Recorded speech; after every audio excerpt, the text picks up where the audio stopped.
Marco Sturm called Fraser Minten the best player on the ice in Boston's win over the Maple Leafs on Saturday, proving Don Sweeney absolutely fleeced Toronto in the Brandon Carlo trade.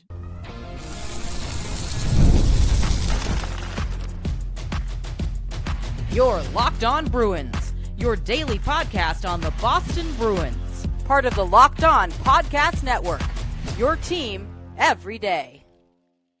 What is up, Bruins fans, and welcome back to the Locked On Boston Bruins podcast. I'm your host, Ian McLaren, and this is a daily show where we discuss all things Spoked Beat. We're part of the Locked On Podcast Network, now the #1 sports podcast network. Thank you so much for making the podcast your first listen every day. And on today's episode, we are breaking down the win over Toronto on Saturday, sealed by a beautiful Fraser Minton goal. We'll talk about his impact, look back at that trade, and also break down the stats and the significance of that game. Plus, today is Hall of Fame Day. 2 Bruins legends going into the Hockey Hall of Fame in Toronto. One more of a distinguished career in black and gold than the other. We'll talk about co-Bruins of the day, Zdeno Chara and Joe Thornton here later on the podcast. Today's episode is brought to you by FanDuel. Download the FanDuel app now by visiting FanDuel.com and win $300 in bonus bets if your first $5 bet wins. Before we get started, a quick reminder, you can follow the podcast on socials, X, Blue Sky, Instagram, Threads, TikTok, at Locked NHL Bruins. I'm your host, Ian McLaren. I am a lifelong Boston Bruins fan, and I've been covering this team and the NHL for various outlets for nearly 20 years now. The Bruins extended their win streak to 6 games over the weekend by defeating the Toronto Maple Leafs by a score of 5-3. And a key aspect of this game was the play of Fraser Minton. Now, Fraser Minton, of course, was a member of the Toronto Maple Leafs. He was drafted by them in the second round and played a handful of games for them before being traded last year at the trade deadline, where general manager Don Sweeney acquired Minton, a 2026 first-round pick, which is top 5 protected, and a 2025 fourth-round pick from the Maple Leafs in exchange for defenseman Brandon Carlo. Now, Boston did retain 15% of Carlo's salary, but Fraser Minton has taken on a big role for the Boston Bruins this season and sealed the win with an absolutely beautiful goal on which he showed tremendous patience to beat a sprawling Dennis Hildeby to make it 5-3 at 16:58 of the third period. And afterwards, Marco Sturm said he thought Minton was the best player on the ice. He's very, very calm. Little details he had. He was ready to go. He wanted to be out there. It was impressive because a lot of the young kids, they don't especially want to be out there when it's a tight game. You got traded from that team. He said in conclusion that he loved Minton's game on Saturday night. And what was not to like? This kid just continues to impress. He's only 21 years old. He's now got 6 points in 17 games for this team, already beating his career high, which was a modest 4 points in 15 games 2 seasons ago. 3 goals, 3 assists, and on Saturday he had the goal, a couple shots, just solid in his almost 15 minutes of play. And Minton afterwards, that goal had come right after William Nylander appeared to have tied it, but his shot went off the crossbar, the left post, bounced out of the goal crease, and Minton himself thought it went in. And he was convinced that it had gone in the corner. So obviously it was relieving, a good break for the Bruins. And Willie, who he knows from his time with the Maple Leafs, doesn't miss that often. It gave the Bruins an opportunity to come down and seal it 5-3 instead of it being tied at 4. Minton of Sturm's comments said, "It's great to hear that. That's his goal as a player. He's a competitive guy. He wants to be out there playing. So continuing to build on that, earning that trust, earning those minutes. That's why I play the game." The big picture storyline, apart from Minton's huge goal and those very kind words hoisted on him by Marco Sturm, is the fact that the Bruins have now won 6 games in a row. And heading into last night's action, they were the hottest team in the NHL.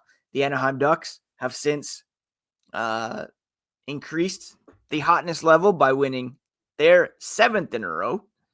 But the Bruins right there with a couple games coming up this week against big Atlantic Division opponents, including rematches from last week's games against the Ottawa Senators and the Toronto Maple Leafs. That's the next game on tap. Tomorrow night, we'll preview that one on tomorrow's podcast. Then on Saturday, they'll take on the division-leading Montreal Canadiens. The Bruins right now sit second in the Atlantic in terms of total points with 20. If you kick it back to point percentage, though, they're still 4th because the Tampa Bay Lightning and the Ottawa Senators have better point percentages. Bruins have 20 points in 17 games. The Senators have 19 points in 16 games. And the Lightning have 18 points in 15 games. The Bruins, though, are now +1 in terms of goal differential. One of only 3 teams in the green in that stat in the Atlantic. This is all something we will discuss further in depth tomorrow when we look at the Atlantic Division power rankings. But the big story was Boston winning their 6th in a row. And Marco Sturm saying it feels good coming to Toronto. Not especially easy when you're missing a few guys too. Because the Bruins in this one were without Elias Lindholm, who was officially placed on injured reserve with his injury. And Alex Steeves was called up. Got into a couple debates on X whether or not that was the best recall. I would have loved to have seen Riley Tufte come up, who's leading Providence in scoring, or Georgi Berkulov if you're going to put him on the second line. Anyways, neither here nor there. The Bruins were also missing Casey Mittelstadt, who had an injury that he was dealing with, and Charlie McAvoy, who remained in Boston to attend to a family matter. And that led to the return of Mason Lohrei, who played pretty well for the Bruins. Short term, we hope all is well with the McAvoy family. Hope that Casey Mittelstadt can return soon. But the Bruins, to extend this win streak with a diminished lineup compared to what they were already dealing with Lindholm out of the lineup, is pretty big. You had Steeves on the second line, Husnudinov still on the top line. Jeff Viel came in as well. Mason Lohrei returned, and it all worked out pretty well for the Boston Bruins. We'll dig in more to the stats from this game and the significance of the win here as the podcast continues.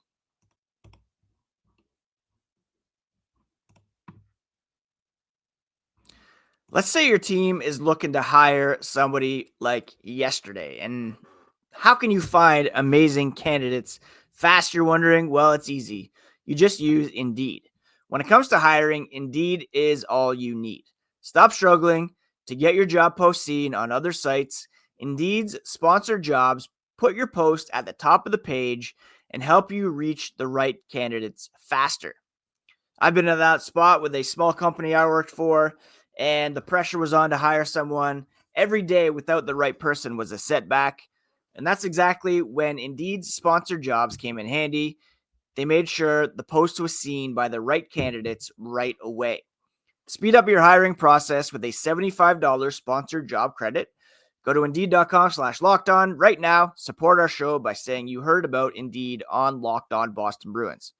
Terms and conditions apply, but if you're hiring, Indeed is all you need. Thank you so much once again for making Locked On Boston Bruins your first listen of the day. And thank you for making Locked On the #1 sports podcast network. Special shout out to everydayers who have subscribed on their favorite podcast apps and on YouTube. They never miss a thing. And I encourage you to join them today by subscribing as well. All right, some stats and the significance of that win. First of all, Mason Lohrei, who had been a healthy scratch the past 5 games heading into that one against Toronto, recorded 2 assists in his return.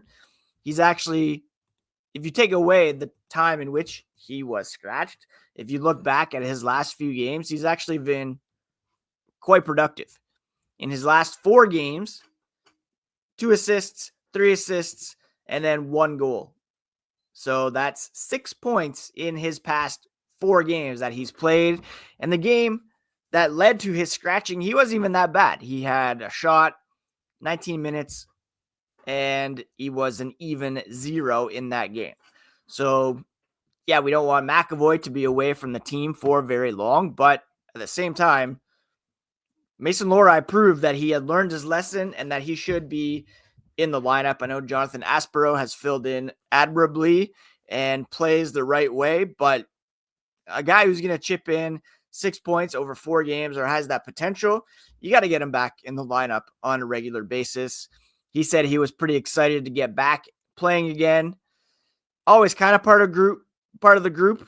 So the winning streak had been fun no matter what, but it was tough because you want to be in day to day and get ready for your next opportunity. It's something he's been through at every level. He knows the recipe, and he found out the secret sauce to hopefully remain in the lineup. Jeremy Swayman made 30 saves in this one, which was an encouraging sign for him. He's now got his season save percentage at .899, so right on the cusp of going back over that 900 mark. Of course, his career average has taken a hit over the past 70 games that he's been without his old partner Linus Ullmark and the de facto number 1. His career average now at 910, but it's creeping back up as he's had some pretty good games lately. 909, 909. 966. And then, of course, there was that stinker against the Senators that preceded this winning streak where his save percentage was 696. And that really dropped it down. But a few solid starts in a row here, 3 wins. And we'll see who they go to this week with Toronto, Ottawa, and Montreal on the schedule. Now, if you look at the Bruins over this 6-game win streak, yes, it's a small sample size, but there have been some great improvements defensively for the Bruins. In fact, over this 6-game winning streak, they have allowed only 2.33 goals per game, which is tied for 3rd fewest over the past couple weeks around the NHL. Only the San Jose Sharks, incredibly, have allowed fewer, as well as the Tampa Bay Lightning. The Sharks have allowed only 1.86 goals per game over their past 7. The Lightning have allowed 2.17, and the Bruins have allowed 2.33, which is tied with the New York Rangers. And the Bruins have been able to keep the offense going. They're 7th in the NHL with goals for of 3.67 over the course of this win streak. So that's a +8 goal differential overall for them in that span. Their power play is performing well. They rank 6th in that over the course of this win streak. And their penalty kill is 11th with an 85% success rate. Now, they are still allowing a ton of shots. Over the course of this win streak, they have generated only 26.2 shots per game, which puts them in 25th around the NHL. And they've allowed 32 shots a game, which is 5th most in the NHL over this span. So it's not necessarily a recipe for success to be routinely outshot by a margin of like 6 shots per game on average. But as long as they are keeping things tight in terms of high danger chances and scoring chances, then you've got a fighting chance. If you're keeping it all to the outside, then that's what you want to do, obviously, is to limit the amount of high danger opportunities being generated. Now, when it comes to high danger chance differential, the Bruins rank 29th in the NHL in that category. They are allowing, they're generating only 43% of the high danger chances when they're at 5-on-5 so far this season, which is not especially encouraging. They also have a shot attempt differential of, let's see where the Bruins are at right now, 48.45, which puts them 21st. And a shot differential of, this is at 5-on-5 where the majority of the game is played, a shot differential of 49.79.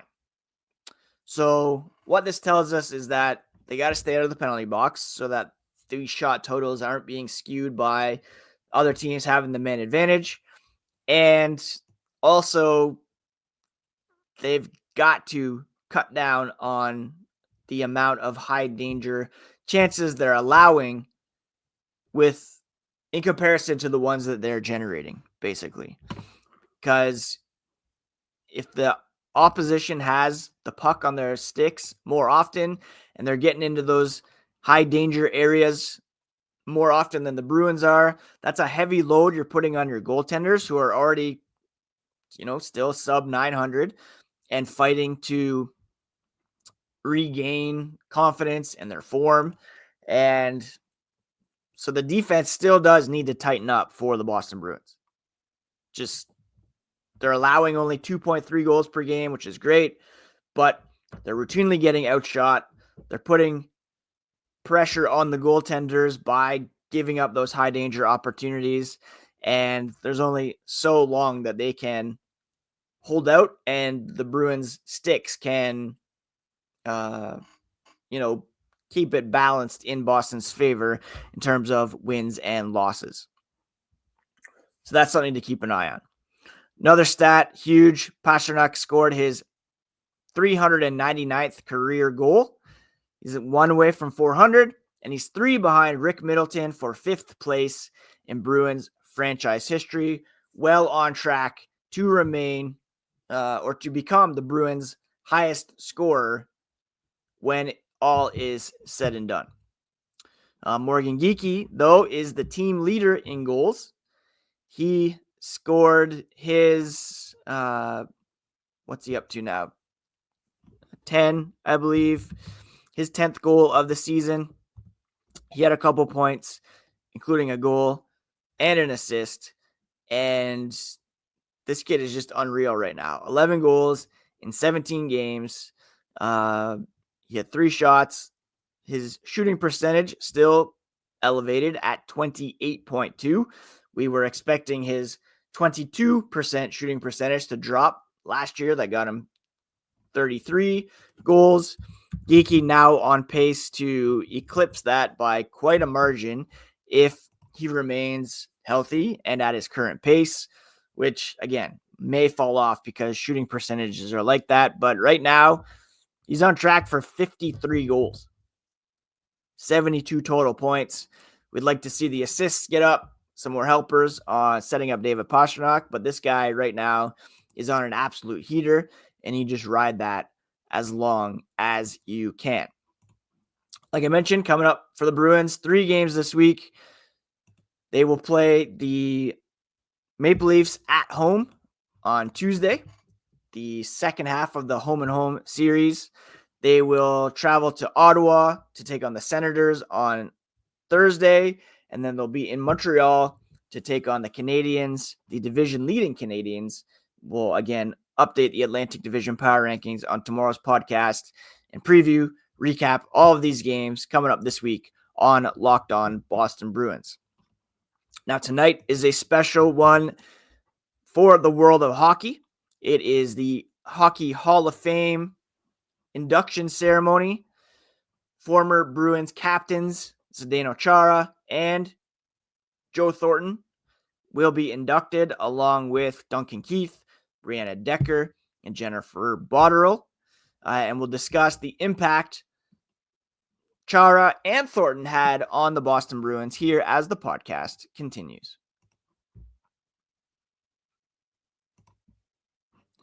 The NBA is back, and there's no better place to get in on the action than FanDuel, the official sports betting partner of the NBA.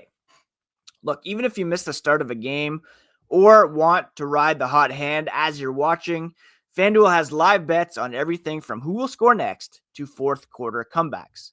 You can even combine your live bets into a same-game parlay for a shot at a bigger payout. Keeps every game exciting, and it's not just the NBA. Of course, there's NFL and NHL action to get in on. Especially when your team is making that late push, you want to get on FanDuel.com. Sign up, play your game with FanDuel. It's the official sports betting partner of the NBA. And right now, FanDuel is giving new customers $300 in bonus bets when your first $5 bet wins. Again, just head to FanDuel, sign up, play your game with FanDuel, the official sports betting partner of the NBA. Monday night is a big one in the world of hockey as the new Hall of Fame class will officially be inducted. That includes former Bruins captains Zdeno Chara and Joe Thornton.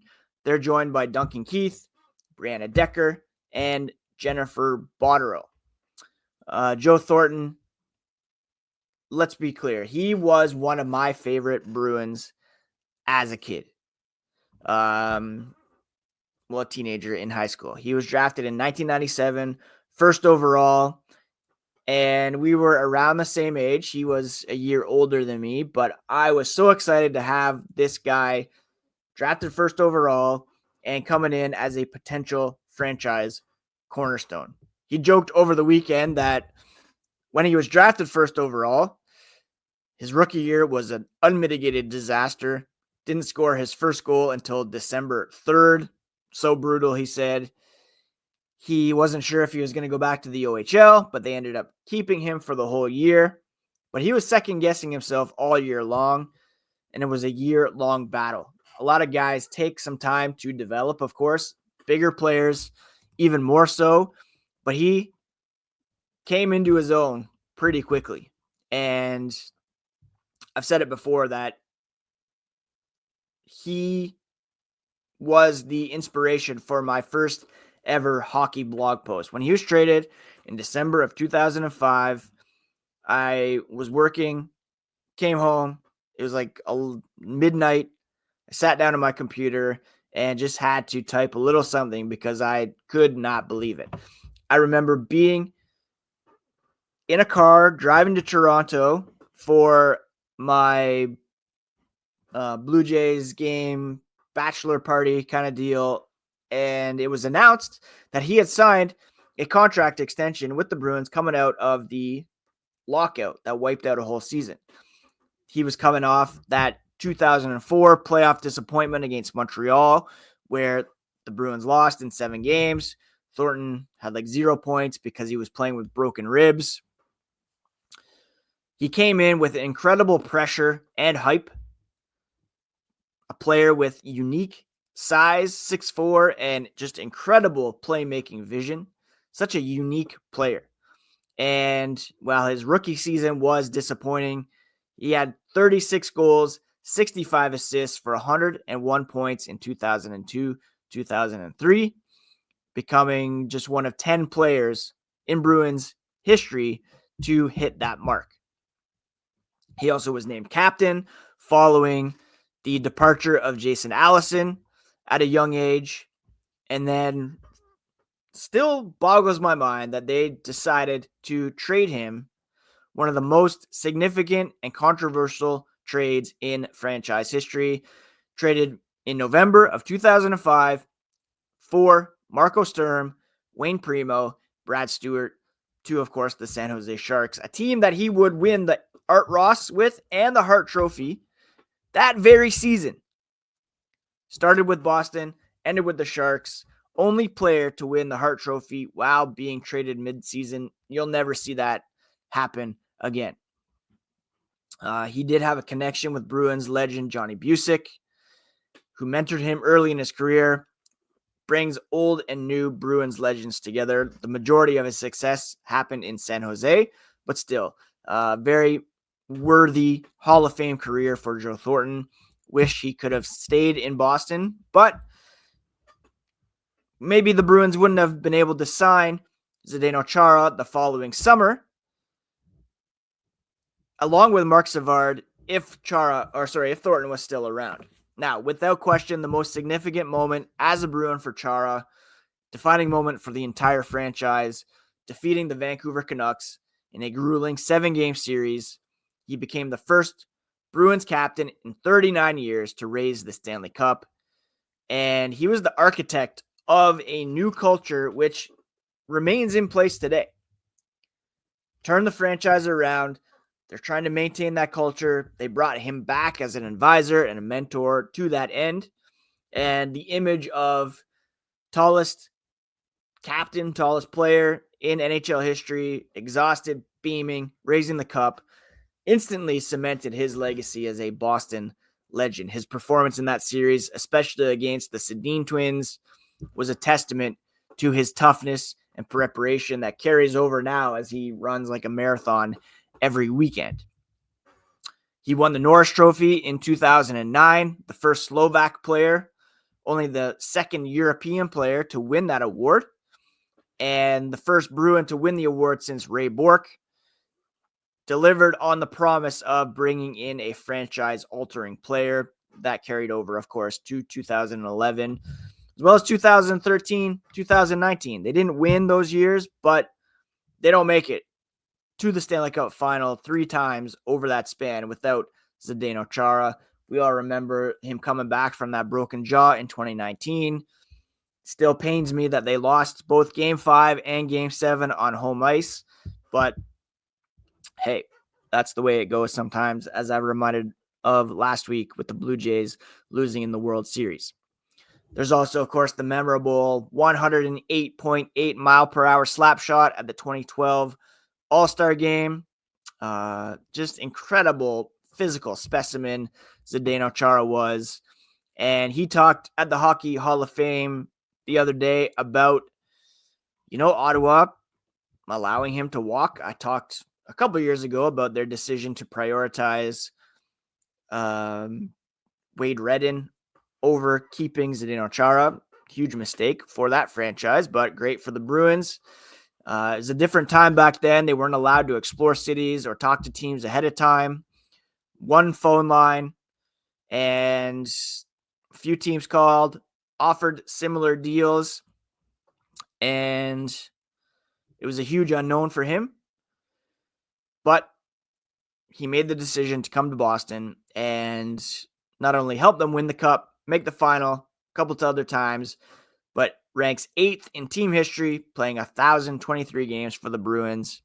Kind of an unceremonious exit as a player, but we're so glad he's back. And a huge congratulations to both Joe Thornton and Zdeno Chara for being inducted into the Hockey Hall of Fame. Well earned, well deserved, and looking forward to seeing some clips from that ceremony tonight. The Bruins are off tonight. They'll be back in action tomorrow. We'll preview that game on tomorrow's podcast, update the Atlantic Division power rankings, and bring you all the latest on the black and gold. Thank you again for making Locked On Bruins your first listen today. For your second listen, check out the all new Locked On NHL Game Night podcast. Every game, every night until a cup champion is crowned. Local analysis on a national scale. You can find it on the Locked On NHL YouTube channel or wherever you listen to podcasts. Thank you again for subscribing to Locked On Boston Bruins. We are indeed part of the Locked On Podcast Network, the number one sports podcast network out there. Please take care of yourselves, friends. Take care of each other, and we'll talk to you here again on the next episode of Locked On Boston Bruins.